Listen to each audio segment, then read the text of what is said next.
욥기서 13장 13절부터 19절까지 제가 읽겠습니다. 너희는 잠잠하고 나를 버려두어 말하게 하라. 무슨 일이 닥치든지 내가 당하리라. 내가 어찌하여 내 살을 내 이로 물고 내 생명을 내 손에 두겠느냐. 그가 나를 죽이시리니 내가 희망이 없노라. 그러나 그의 앞에서 내 행위를 아뢰리라. 경건하지 않은 자는 그 앞에 이르지 못하나니 이것이 나의 구원이 되리라. 너희들은 내 말을 분명히 들으라. 내가 너희 귀에 알려줄 것이 있느니라. 보라, 내가 내 사정을 진술하였거니와 내가 정의롭다함을 얻을 줄 아노라. 나와 변론할 자가 누구이랴. 그러면 내가 잠잠하고 기운이 끊어지리라. 아멘. 기도하겠습니다. 하나님 아버지, 또 욥기를 통해서 하나님이 우리에게 어떻게 일하시는가를 알아갈 수 있게 하시옵시고, 성경책에서 읽고 안다고 하는 하나님이 아니고 우리의 삶에서 일하시는 그 하나님을 만나고 또 알아갈 수 있는 그 은혜를 주시옵소서. 예수님 이름으로 기도합니다. 아멘. 큐티를 한다는 사람들이 하는 것 중에 하나가 말씀을 자기에게 적용시킨다, 그런 것입니다. 오늘 묵상을 했으면 오늘 묵상한 이 말씀이 나의 삶에 어떻게 적용이 되어야 되는가 생각을 하고, 그래서 그 말씀대로 살아간다, 그걸 적용이라 이렇게 얘기를 하죠. 하나님 말씀이 그냥 듣고 끝나는 것이 아니고 내 삶에 적용되고 내가 또 그렇게 실천하고 살아가고, 그런 게 있어야 말씀과 내 삶이 일치가 된다. 또 말씀이 살아있는 삶이 된다. 그런 생각들을 많이들 하게 됩니다. 적용에 대한 그런 이해도 제가 생각할 때는 문제가 되는데, 더 큰 문제라고 할 수가 있는 것은 그 큐티라는 그 책에 나오는 적용에 대한 내용들입니다. 그것들이 참 문제가 되는데, 가령 매일 성경 같은 큐티 책을 보면은 이제 그날의 본문이 나와 있고, 또 그 본문에 대한 간단 해석이 적혀 있고, 그 말씀이 우리에게 주는 교훈이 뭔가, 이런 내용들로 이제 짜임새끼 되어 있습니다. 교훈이 되는 걸 적어 놓고 그 교훈을 따라 사는 것을 이제 말씀을 적용시키는 거, 그렇게들 이해를 하죠. 그 보니까 매일 성경 오늘 본문이 스가랴서 8장 그 내용이더라고요. 그 8장 16절에 이렇게 얘기를 하거든요. 너희가 행할 일은 이러하니라. 너희는 이웃과 더불어 진리를 말하며 너희 성문에서 진실하고 화평한 재판을 풀고, 이게 스가랴서 8장에 이제 나와 있는 그 내용입니다. 그 구절을 가지고 이제 그 밑에 내게 주시는 교훈 해가지고 이렇게 써놨어요. 돈 없고 힘없는 자들에게도 법은 공평하게 집행돼야 되고, 교회는 세상에 그렇게 공평하게 적용되지 못하고 불공평한 것, 불의, 또 거짓, 이러한 것에 대해서 침묵하지 않고 정의와 진실 대변을 해야 된다. 그게 교회 할 일이다. 그걸 이제 교훈을 받은 것으로 그렇게 적어놨더라고요. 이웃과 더불어 진리를 말한다. 이게 성경 내용인데, 그 진리를 말한다는 것을 세상의 거짓과 불의에 침묵하지 않는 거, 그걸 정의를 실현하는 거, 진리를 말하는 거, 그렇게 풀이를 해놓은 겁니다. 그게 성경이 준 내용, 교훈이다. 그렇게 얘기하는 거죠. 근데 그게 진짜 성경이 주는 교훈이라면은 교인들은 몽땅 다 촛불 집회 나가야 돼요. 데모도 좀 해야 되고요. 다 그렇게 나가야 되죠. 또 그게 하나의 교훈이 돼버리고 이렇게 적용해야 된다 해버리면은 결국 성경이 모든 사람들에게 획일적인 행동과 실천을 요구하는 것처럼 돼버립니다. 본문 하나가 나에게도 어떤 정의 실천하고, 저 사람에게, 이 사람에게도 정의 실천, 그런데 촛불도 나가고, 성경을 이렇게 획일적으로 적용될 수 있는 그 내용이 아닌 거예요. 말씀을 적용한다고 하는 건 우리가 하는 게 아닙니다. 내가 말씀을 내 삶에 적용시키는 그게 문제가 아니에요. 말씀이 내게 들어오는 겁니다. 내게 들어와서 지금의 삶에서 내 마음이 하나님께로 향하게 만들어가는 것이 말씀이 내게 적용되는 것입니다. 말씀이 나를 적용시켜 가는 것이죠. 그 적용이 뭐냐면 실천 이것이 아니고 우리의 마음을 하나님께로 향하도록 만들어내는 것. 그게 말씀이 하시는 일이에요. 그러니까 하나님께로 향한 방향성을 잃지 않게 하는 겁니다.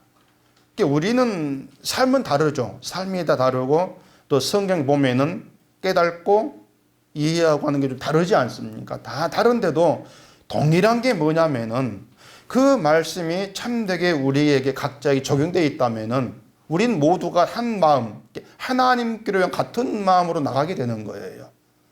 그게 진짜 적용이에요. 그게 아니라면은 그 적용은 크게 잘못된 것이 되버릴 수밖에 없는 것이죠. 다시 얘기하자면 말씀은 우리로 하여금 하나님께로 향한 방향성을 잃지 않게 한다. 늘 하나님께로 우리를 붙들어서 이끌어 가신다. 그게 말씀이다. 그렇게 알고 계셔야 됩니다. 자, 그렇게 해서 하나님과 동행하게 하는 것이 말씀이 우리 안에서 행하시는 일입니다. 그래서 우리가 생각해야 되는 것은 지금의 나의 상황에서 내 마음이 하나님께로 향한다. 이게 뭘까? 그런 것도 생각하셔야 되고, 그렇게 방향이 되셔야 돼요. 우리 마음이 방향이 하나님께로 향한다고 해서 딱 일률적으로 착착 되고 오는 게 아니거든요. 절대 안 돼요. 각기 다른 삶에서 어떤 삶은 복잡하고 어떤 삶은 무겁고 힘들고 다르지 않습니까? 그래서 다양한 각자의 삶 속에서 과연 내가 어떻게 하는 게 내 마음이 하나님께로 향하는 것이 고민하고 또 생각하고 또 말씀 들으면서 뭔가 답을 조금 찾아가고 그렇게 살아가는 거예요. 그게 우리가 하나님께로 마음이 향해 있다. 이렇게 얘기할 수 있게 되어지는 겁니다. 그래서 하나님이 주는 삶은 다 다양한데 다 다양하지만은 그 다양한 삶에서도 하나님께로 향하게 된 마음으로 동일한 길을 간다. 그래서 우리는 같은 길에 서 있는 지체다. 이렇게 얘기가 되어지죠. 그래서 신자가 만나면 할 말은 같아요, 사실은요. 할 말은 같습니다. 하나님 때문에 살고 오전에 말씀드린 것처럼 하나님의 사랑으로 살고 그걸 배우게 되는 과정과 삶이 다양할 뿐이지 나온 얘기는 하나님이에요. 사랑이고 은혜고 같은 얘기가 나와질 수밖에 없죠. 난 이러한 삶에서 오늘 이러한 일에서 이런 하나님을 내가 좀 생각하게 되었어. 근데 초점은 사랑이고 은혜더라. 그렇게 만나지는 거예요. 근데 그게 말씀 안에서 교제하는 것이다. 이렇게도 얘기가 되어지는 것이죠. 다양한 얘기가 나오지만 결론은 하나님께로 모아지는 것이다. 우리가 지금 욥기를 보고 있는데 우리 모두가 다 욥과 같은 삶을 살아가는 건 아니거든요, 사실. 우리가 평생 욥 같은 그런 재앙을 만날지도 알 수 없게 말이죠. 그렇다고 해서 욥을 이해 못하는 건 또 아니란 말입니다. 욥이 하나님의 뜻을 알지를 못해서 막 답답해하잖아요. 그렇게 답답해하는 거죠. 우리도 살아가면서 참 답답할 때가 많이 있을 거예요. 왜 하나님이 이렇게 하실까? 그러니까 삶의 무게는 욥과 우리가 다르죠. 다르지만은 그래도 내 삶에서 왜 하나님이 이렇게 일하실까? 왜 이런 일을 주셨을까? 그걸 알지를 못해 참 답답하다. 그러한 그 느낌은 많이 있지 않습니까? 그래서 우리가 욥기를 보면서 하나님이 어떻게 욥으로 하여금 그 마음을 하나님께 두게 하시는가? 그걸 우리가 알아갈 필요가 있는 거예요. 그러니까 욥이 처음부터 1장에 욥이 신앙이 나오는데 그때부터 욥이 마음을 하나님께 두었다. 그건 아니에요. 어떤 재앙을 통해서 하나님이 욥의 마음을 하나님께 두도록 끌어가시는 것이죠. 그걸 우리가 욥기를 보면서 보는 거예요. 그러면서 이 삶이 이렇게 해서 이런 내 마음으로 이렇게 인도하고 이게 한 일이구나. 그렇게 조금씩 우리가 뭔가 알아가는 것이죠. 그래서 욥의 이야기가 우리의 삶에 이제 들어오게 되었지만은 비록 욥 같은 그런 무지막지한 고통은 아니랄지라도 나름대로 우리 인생에서 하나님의 인도로 뭔가 답답해하다가 알아가고 그러한 것들이 있게 되어지는 겁니다. 이게 말씀의 세계고 또 하나님 일하십니다. 이걸 우리가 생각을 한다면은 내가 아는 걸요 다른 사람에게 획일적으로 요구할 수가 없습니다. 내가 아는 거 이게 맞아 이렇게 그런 요구를 우리가 함부로 하게 될 수가 없는 거예요. 그러니까 내가 아는 하나님은 이런 분이니까 이걸 받아들여 이렇게 해봐. 그렇게 할 수가 없는 것이죠. 근데 지금 욥의 친구들은 자기들이 아는 것을 욥에게 일방적으로 지금 가르침이 요구합니다. 이게 하나님 이렇게 이런 식으로. 하나님은 죄 지으면 벌 주고 좋은 일 하면은 선을 행하면 복 주는 분이야. 그게 욥 친구들의 지식이죠. 하나님에 대한 지식인데 그렇게 욥에게 던지는 거예요. 이런 하나님에게 너도 이렇게 해봐. 너에게 재앙이 있는 걸 보니까 넌 죄짓는 게 분명해. 그러니까 회개해. 그럼 벗어날 거예요. 재앙에서. 일방적인 요구, 획일적인 적용을 이제 하려고 하는 겁니다. 11조 안 하면은 암에 걸린다. 이렇게 말하는 교회에서는 암에 걸린 사람이 있으면 어떻게 되겠습니까? 11조 안 한 것을 의심이 되겠죠. 11조를 안 해서 암에 걸렸겠지 하면서 욥의 친구들 잘하지 않겠습니까? 당신 목사님 말대로 11조를 안 해서 그럴 거야. 11조 잘해봐. 그래서 하나님의 일하심이 인간이 전혀 예상할 수 없는 방향과 방식으로 전개가 되는 거예요. 11조 안 하면 암에 걸린다. 그런데 그게 누군가 암에 걸린단 말이에요. 그렇게 해서 많은 사람이 11조 안 했지? 11조 하면 돼? 이렇게 충고했을 때 그걸 통해서 드러나는 게 뭐냐면은 인간 이렇게 어리석어. 그게 드러나는 거예요. 암에 걸린 사람이 없으면 그게 안 드러나죠. 근데 한 사람이 암에 걸리고 벌떼처럼 달려들어가지고 너 11조 안 했어 그래 이렇게 드러남으로 말함으로 인해서 야 인간이 이렇게 어리석다. 하나님을 믿는다고 하는데 믿음이 아니야. 그렇게 다 발각이 되는 거예요. 근데 욥의 이야기가 다르지가 않은 겁니다. 자, 욥에게 재앙이 없었다면은요, 욥은 편히 살았겠죠. 편히 살았겠는데 친구들의 어리석음, 그 친구들의 무지, 이건 계속 드러나지 않고 감추었을 겁니다. 욥이 편하게 살았다면. 근데 욥에게 재앙이 있음으로 인해서 친구가 등장을 하는 거예요. 겉으로 드러났죠. 그러니까 하나님은 욥의 재앙을 믿기로 해서 그 친구들을 끄집어내셨다고 볼 수가 있는 겁니다. 끄집어내신 것이고 또 친구들 등장하니까 당장 드러난 것이 얘기한 대로 인간의 어리석음. 죄 지어서 그래. 어리석음. 그렇게 드러나지는 거예요. 재앙의 이유를 죄로 말하면서 죄만 해결하면 돼. 이러한 말들이 인간이 그렇게 하나님 몰라. 다 보이고 계시는 거예요. 그 어리석음이 뭐냐면 인간은 죄를 해결할 수가 없는 죄를 해결해. 그렇다는 얘기입니다. 인간이.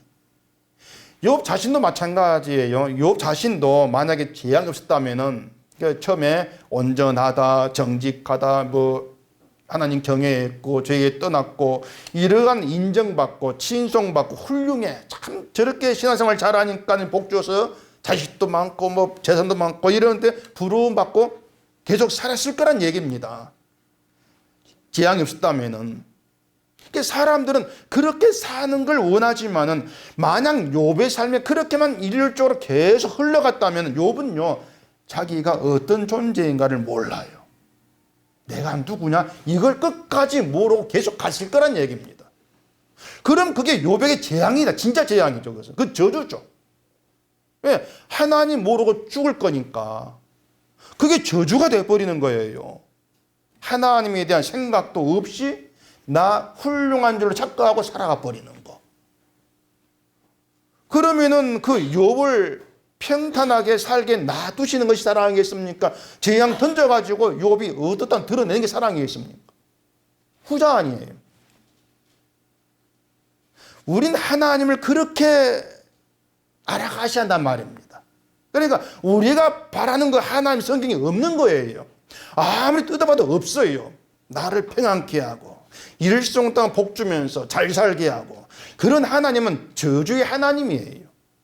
저주를 던지는.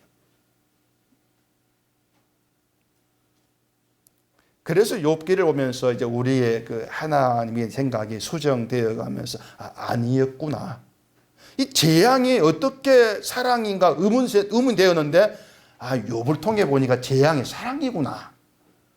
눈치를 챌 수가 있게 되어지는 것이죠. 그게 자기 삶에 대한 깊은 이해가 되어지는 거예요. 재앙이 한계가 푹 떨어지니까 욥을 위시해서 주변의 친구들까지 감출 어리석음이 다 노출되고 폭로가 되어버리는. 그걸 한번 상상해 보세요. 어느 게 정말 하나님 은혜와 축복일까? 평탄일까? 재앙이 있는 것일까? 그 욥기가 진행되는 내용을 보면서 한번 곰곰이 생각해 보세요. 그걸 생각하면서 맞아요. 재앙이 은혜입니다. 인정이 되어진다면 여러분 삶에 고통이 있고 고난이 있고 어려움이 있고 모든 것 하나하나가 하나님의 사랑이고 은혜의 흔적들, 증거물들이다. 그렇게 바치는 게 기적이에요.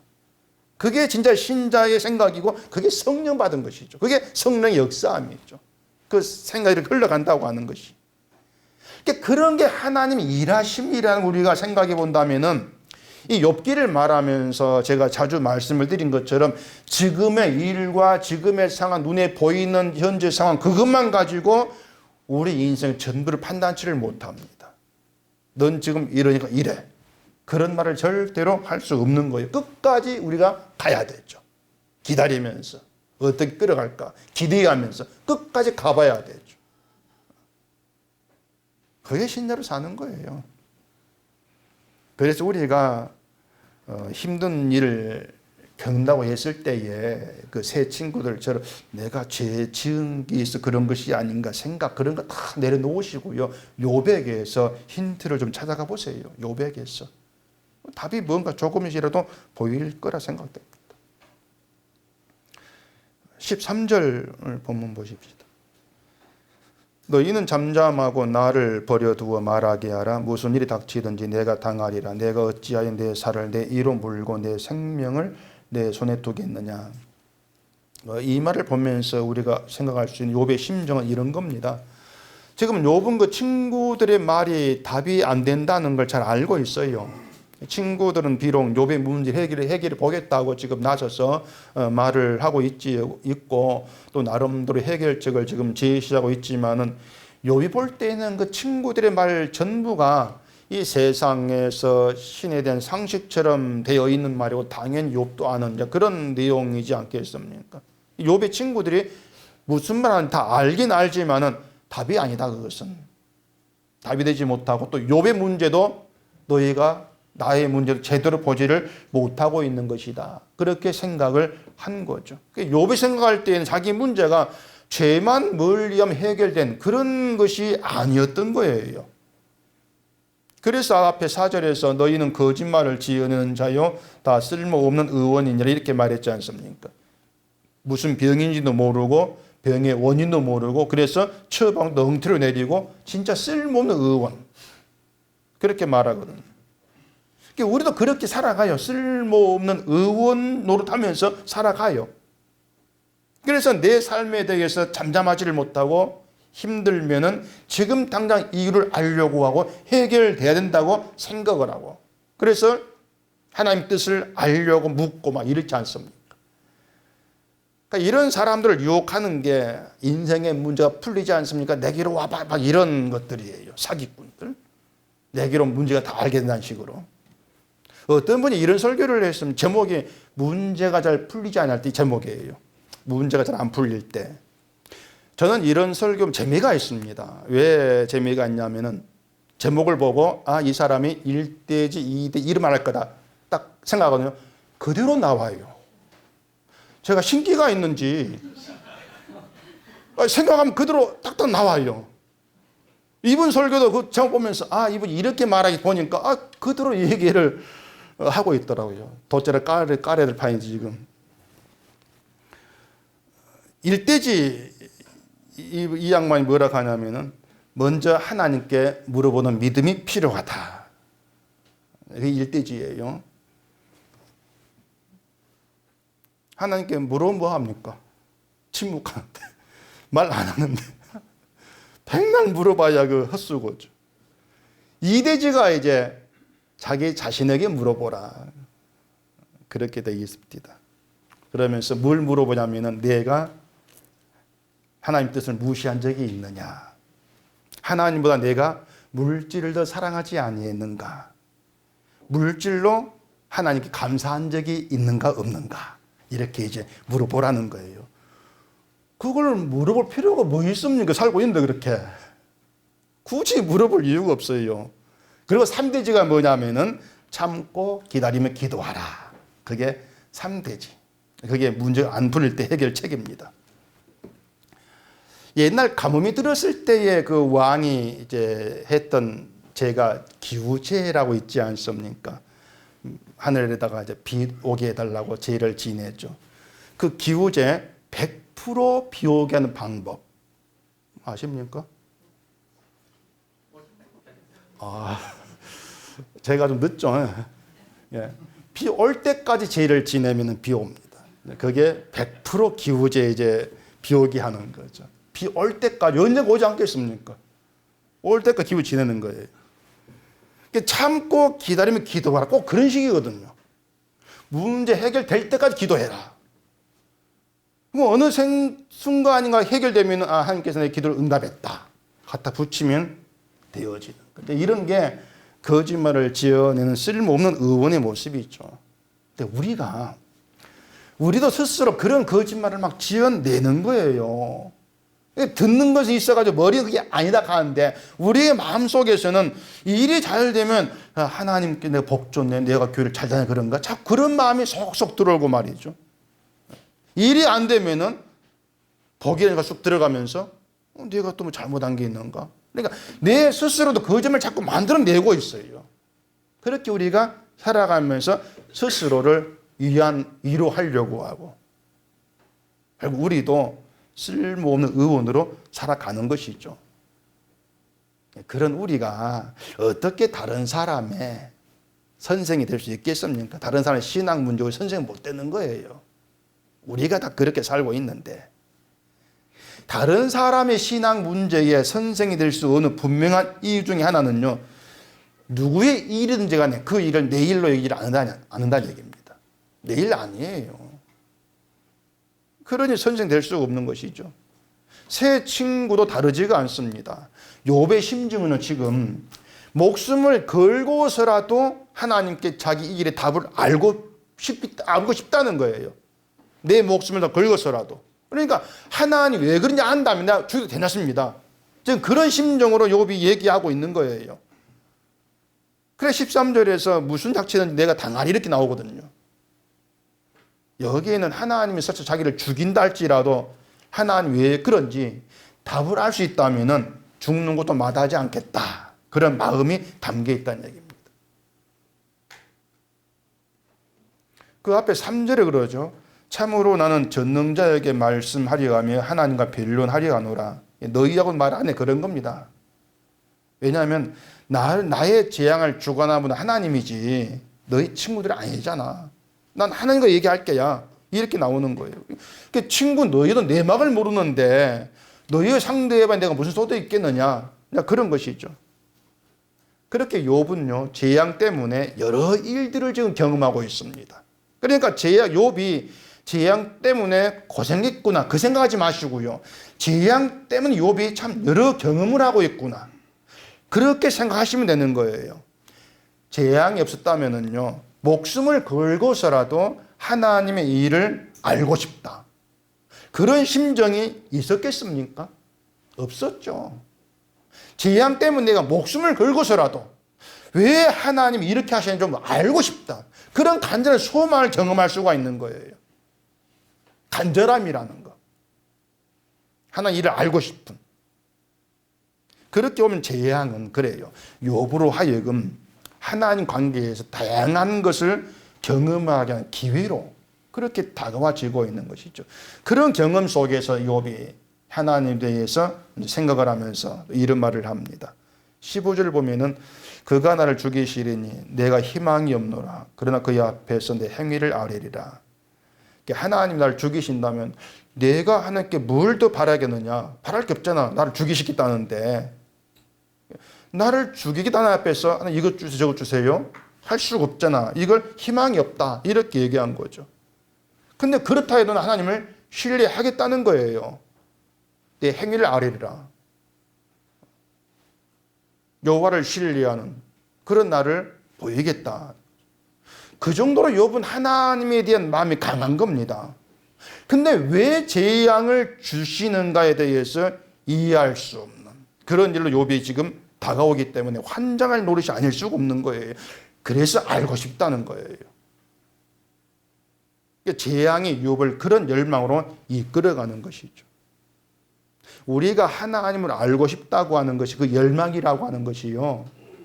나 알고 싶어 생각한다고 해서 되어지는 게 아닙니다. 그 열망이라는 게. 믿음 주어지게 열망이 팍팍 나오더라. 그거 아니에요. 하나님을 알고 싶다. 그건 욥처럼 뭔가 당했을 때 그 안에서 정말 알고 싶은 그 심정이 막 강하게 움직일 때 우리 삶을 이렇게 만들어가는 거예요. 인간은 근본적으로 하나님께 관심이 없습니다. 하나님을 알고 싶은 마음도 더구나 없어요. 관심 오로지 하나님을 기쁘게 하는 거. 어떻게 기쁘게 복 받을까? 이게 관심이 내 관심이죠. 내가 복 받고 잘 살면 신앙 목표 달성했어. 그게 전부지 않습니까? 근데 생각지도 않은 일이 부딪혔을 때에 그리고 그 일이 우리로 하여금 하나님에 대해서 의심 품게 하고 하나님이 날 죽이시더라도 나에게 왜 이렇게 하시니 이유나 좀 알고 죽었으면 좋겠다. 그런 마음이 생긴다면 그게 유익이라는 것입니다. 결국 우리는 가만 놔두면 안 되는 존재들이에요. 우린 그렇죠. 나 교회 잘 다니니까 가만 놔두세요. 그런데 가만 놔두면 안 되는 게 우리예요. 가만 놔두면요. 내 속에 뭐가 있는지를 몰라요. 믿음 생활 잘한다고 착각할 그런 존재 지나지를 않습니다. 비록 뭐 교회 와가지고 인간이 이렇고 저렇고 이렇고 막 말 듣죠. 듣는데 안 남아요. 실감이 안 되고 난 잘 살고 있는데 옆 친구와 똑같아요. 가만 놔두면 안 된다는 것이 인간이라는 게. 바로 이게 우리가 욥을 통해서 생각해 볼 수 있는 재앙의 유익이다. 고난 유익이다. 그런 답 우리가 내릴 수가 있는 거죠. 고난이 그 고통이 우리를 하나님과의 확실한 관계로 이끌어간다는 것입니다. 그렇기 때문에 믿는다고 해서 다 되는 것이 아니에요. 믿는다고 해서 하나님과의 확실한 관계에 있게 되는 것이 아니고 하나님이 우리를 확실한 관계로 이끌어 가시는 겁니다. 그 수단 도구와 고난이고 고통이고 그렇게 하나님이 사용을 하시는 것이죠. 말씀을 드린 것처럼 욥은 재앙, 그 고난으로 인해서 욥의 실체가 다 지금 드러납니다. 욥이 하는 경외했다고 하지만 그건 세상 평가였고 욥기를 보면 욥은 굉장히 반항적인 사람이에요. 하나님께. 그게 나오지 않습니까? 욥 그러면 인내. 이리 생각하지만 욥은 참을성 있는 사람도 아니었어요. 보면은. 인내가 없어요. 욥이 하나님께 대항을 하고 있는 것은 죄 없는 무고한 자에게 재앙이 웬 말입니까? 거기에 대항하는 것 아닙니까? 그렇게 하나님은 욥에게 감추어져 있는 보이지 아니한 그 욥의 속성 그걸 다 끄집어내잖아요. 지금 딱 딱 갈라내면서 그 속을 보게 하지 않습니까? 그래서 욥이 16절에서 이런 말을 합니다. 경건하지 않은 자는 그 앞에 이르지 못하니 이것이 나의 구원이 되리라. 경건하지 아니한 자는 그 앞에 이르지를 못한다. 경건치 아니한 사람은 하나님께 설 수가 없다. 그걸 욥이 알잖아요. 그러면 욥은 지금 자기가 하나님 앞에서 경건하다고 생각하겠습니까? 지금은 욥은 자기를 그렇게 생각할 수 없습니다. 왜냐하면 이미 다 드러났거든요. 참지 못한 거, 원망하는 거, 반항하는 거 다 부끄럽고 다 드러났지 않습니까? 그래서 경건하지 아니한다. 이건 아마 욥 자기를 두고 한 말 같아요. 다른 사람이 아니고. 내가 경건치 않은 게 다 드러났어. 내가 하나님 앞에 이르지를 못할 자야. 그걸 재앙 겪으면서 보게 된 거예요, 비로소. 예전 같으면 그런 거 안 하죠. 예전 같으면. 예전 같으면 재앙 전이라면 자기를 경건하지 않은 자로 보지도 않았을 뿐더러 하나님께 이르지 못할 자, 그런 생각은 절대 안 합니다, 욥이. 내만큼만 살아봐, 내만큼만 해봐. 이렇게 큰 소리 치고 살겠죠. 근데 재앙이 욥을 흔들어 버리니까 그 감추어졌던 게 다 떨어집니다. 다 드러나면서 아, 내가 경건치 않은 자였구나. 그걸 봐요. 그러니까 재앙 겪으면서 경건하지 않게 된 것이 아니고 이미 본래부터 1장에서 경건한 사람을 인정받을 때부터 이미 사실은 경건치 아니한 자였다. 그 내막이 드러났죠. 그렇게 생각하니까 얘기한 대로 욥의 재앙은 우리 축복이다. 우리 사랑이다. 그런 결론이 내려지는 거예요. 그러니까 재앙 자체가 축복이 아니고 축복을 전달한 도구로 활용된 거죠. 그 재앙을 통해서 욥을 자기의 경건치 않을 보게 하시는 그 하나의 일하심이 사랑이다. 우리는 그렇게 얘기할 수밖에 없는 거예요. 그것을 알게 되는 것을 욥은 구원으로 얘기를 하고 있는 겁니다. 그래서 이것이 나의 구원이 되리라. 바꾸고 말하면 내가 경건치 않음을 알게 된 것이 나의 구원이 되리라. 이런 말이 되어지는 거예요. 잘 생각해 보세요. 경건치 아니한 사람은 하나님께 이르지를 못합니다. 그건 결국 단절이고 구원과는 상관이 없게 되어지는 것이죠. 그렇게 모든 사람은 경건치 못한 자로 하나님께 이르지를 못하고 심판을 받을 입장에 있는 거예요. 근데 그걸 모르니까 희희낙낙하고 살아가는 거죠. 그걸 모르니까. 여러분, 그 사람 사는 거 사실 별거 아니거든요.